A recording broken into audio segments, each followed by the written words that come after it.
cash. Now, every entrepreneur knows it's like oxygen. Without it, even the most valuable asset rapidly becomes junk.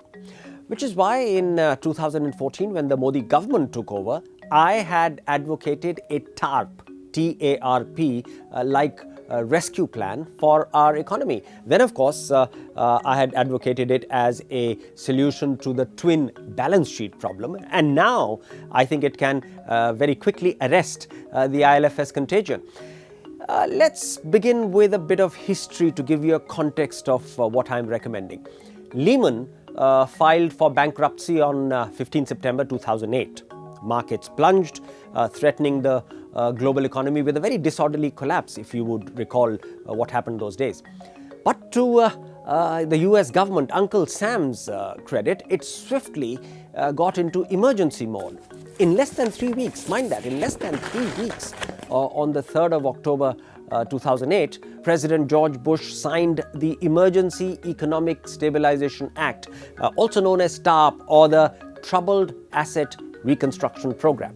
We have shown the world that the United States of America will stabilize our financial markets and maintain a leading role in the global economy. I believe government intervention should occur only when necessary. The US Treasury resolved to buy $700 billion of distressed assets or pump cash directly into bankrupt balance sheets.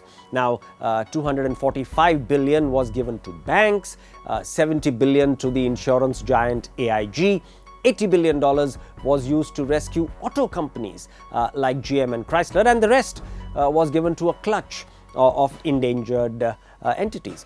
Now, it's a tribute to TARP's effectiveness that only $410 billion was ultimately used. $290 billion was never needed to be drawn down. Cash that was given under TARP was not a grant, it was not a subsidy, but an investment which the companies had to pay back with an appropriate return. Yet at that time the Congressional Budget Office initially estimated that $356 billion out of the $700 billion would be irretrievable. That is, it would need to be written off. But the lawmakers, the US lawmakers then were quite happy to actually burn this cash because they were out to save their economy.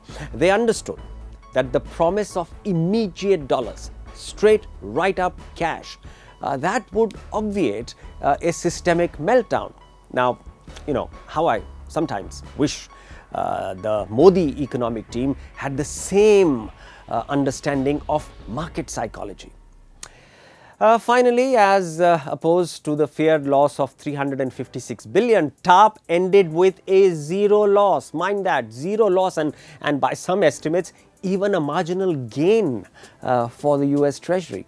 Today, of course, merely a decade later, the American economy, which was almost thought to have melted down, is in the pink of health, with the US markets at a record high, annualized growth nicking 4%, which is very high for the US, and unemployment falling below 5%, which also shows very, very high economic growth potential in the economy.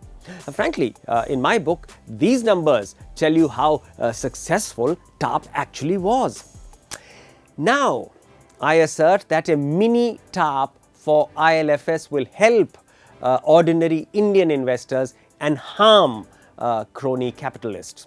Let me make a few assumptions which are very close approximations of the real situation today. Number one, total capital employed by IL&FS, I'm assuming it's about 1,50,000 crore. The value of underlying monetizable assets that can be salvaged is about 1 lakh crore, which means that the write down would be about 50,000 crores. But the amount of immediate cash or the TARP-like bailout that would be needed to stop the IL&FS defaults is about 30,000 crores. I'm making that assumption, but I think that's fairly close to the number. Now, the total market capitalization of NBFCs that has been lost, that has been wiped out, obliterated in the markets after the first IL&FS default is about 4 lakh crore. 400,000 crore rupees. That's the amount of wealth destruction that's happened in NBFCs. As per the current situation, without a TARP-like intervention by the Modi government, that's exactly what's happening right now. The Modi government hasn't intervened. If we look at the current situation, IL&FS's equity and debt holders have, as I told you, lost about 50,000 crores. That's the total capital value of 1,50,000 crores minus the salvageable asset value of about 1 lakh crore. But you know, innocent, ordinary investors like you, like me, like millions of others who've invested their money in NBFCs, we have lost 4 lakh crores, 400,000 crores. That's the market cap wipeout. Now imagine if the Modi government had created a mini-TARP for IL&FS by infusing 30,000 crores under a superior rights instrument, which would simply ensure that the defaults that IL&FS has been making would immediately stop.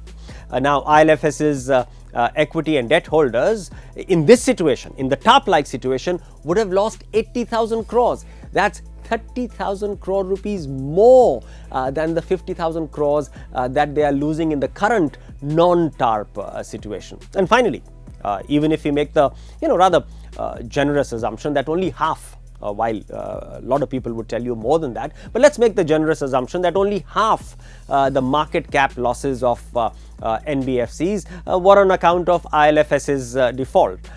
Remember, these defaults would not have occurred had the Modi government created a mini-TARP for IL&FS.